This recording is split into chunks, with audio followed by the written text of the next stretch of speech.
اللہ کوئی تقریر کرنے والا مل جائے اور میں بیٹھ کے تجھے سن لوں، کہیں وہ وقت نہ آ جائے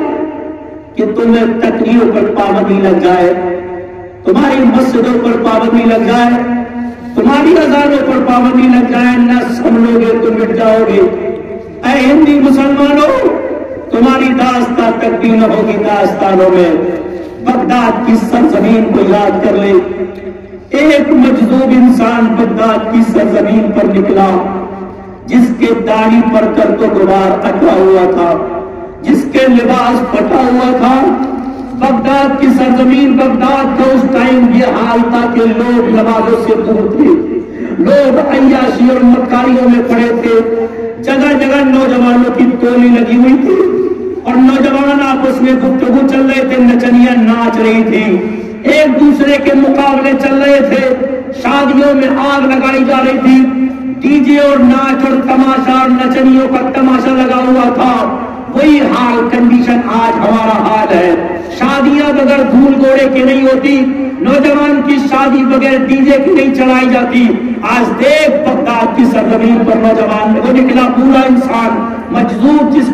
کے چہرے پر گرد و غبار اٹا ہوا تھا اور جس کے لباس پھٹا ہوا تھا، بغداد میں آیا، لوگوں سے کہا لوگوں توبہ کر لو ورنہ یہ خونی طوفان آنے والا ہے جو تمہارے بچوں پر رحم نہیں کرے گا، تمہاری بچوں پر رحم نہیں کرے گا، تمہارے جوانوں پر رحم نہیں کرے گا، تمہاری بیٹیوں پر رحم نہیں کرے گا، تمہارے جائیداد، تمہارے مکان، تمہارے کاروبار پر رحم نہیں کرے گا۔ ایک دن نکلا، لوگوں نے سمجھا پاگل ہے بھونکنے دو، دوسرے دن نکلا، لوگوں نے سمجھا پاگل ہے بھونکنے دو، تب کئی دن مسلسل وہ گھومتا رہا تو لوگوں نے سمجھا اسے پکڑو، نوجوانوں نے پکڑا، اسے پیٹنا شروع کیا، اس کے جسم پر پتھر مار رہے تھے۔ جب وہ زمین پر گر گیا، کچھ نوجوانوں نے اسے پکڑ کر اٹھایا اور کہا بول، اور تقریر کرے گا، بول، بہت چلا رہا تھا اور بولے گا۔ جب وہ کھڑا ہوا تو کھڑا نہیں ہوگا، آسمان کی طرف رو کے کہتا ہے یا اللہ میں تیرے بندوں کو عذاب سے بچانا چاہتا تھا، یا اللہ میرا کوئی لالچ نہیں تھا،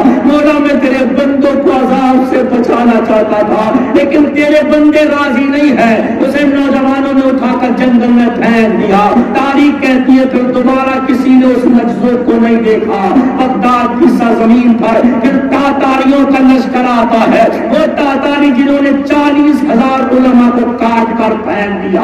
وہ بغداد کی سرزمین پر تاتاری لوگ آئے جنہوں نے مسلمانوں کا خون پیا، وہ لوگ آئے جنہوں نے مسلمانوں کی گردنوں کو کاٹ کاٹ کر ان کی کھوپڑیوں کا مینار بنایا، وہ مسلمانوں کی کھوپڑیوں میں جنہوں نے شراب پی، تمہاری بچیوں کو پکڑ کر چوراہے پر لٹا کر بچیوں کے ساتھ بلاత్కాر کیا گیا، وہ تمہاری مائیں جو پیٹ سے تھی ان ماؤں کو پکڑ کر ان کے پیٹوں سے بچوں کو نکال کر تلوار کی نوک پر بچوں کو رکھ کر پورے بغداد میں جلوس نکالا گیا۔ وہ جوان جو تمہارے چلنے کے لائق تھے ان جوانوں کے اوپر بلڈوزر چلا دیا گیا، تلواروں سے ان کے جسم کا قیمہ قیمہ کر دیا گیا۔ جب چاروں طرف خون بہنے لگا، اتنا خون بہا مسلمانوں کا گلیوں میں خون میں گھوڑے تیرنے لگے، تب مسلمانوں نے چلا کے کہا کہاں گیا وہ مجذوب، کاش ہمیں وہ تقریر سنا دے، کاش آج ہم اس کی بات پر عمل کے لیے ہوتے تو آج یہ عذاب نہیں آتا۔ اس ٹائم ہواؤں میں آواز آ رہی تھی اے نوجوانوں، اس مجذوب نے چلا چلا کے کہا یہ خونی لشکر آنے والا ہے لیکن تم نے عمل نہیں کیا۔ آج وہی وقت آ چکا ہے، تمہاری بچیوں کے چہروں سے نقاب چھیننے لگے ہیں، تمہاری بہن بیٹیوں کے ساتھ بلاత్కాر ہونے لگے ہیں، تمہارے جوانوں کو پکڑ کر چوراہے پر ٹکڑے ٹکڑے کیا جا رہا ہے، تمہاری دکانوں کو آگ لگائی جا رہی ہے، تمہارے نام پوچھ پوچھ کر تمہیں جلایا جا رہا ہے، اور آج بھی نہیں سمجھو گے تم مٹ جاؤ گے ہندو مسلمانوں۔ تمہیں تلوار اٹھانے کی ضرورت نہیں ہے، اوزار چلانے کی ضرورت نہیں ہے، بندوق سنبھالنے کی ضرورت نہیں ہے، وہ ہتھیار اٹھاؤ جو 1400 سال پہلے میرے مصطفیٰ نے مدینے میں اٹھا کے تمہیں بتایا اے دنیا والوں، سب سے بڑا ہتھیار جو ہے وہ اخلاق کا ہتھیار ہے، مصطفیٰ کی سنتوں کا ہتھیار ہے۔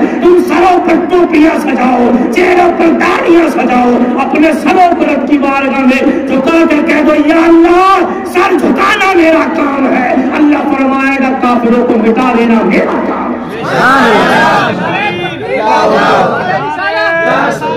اللہ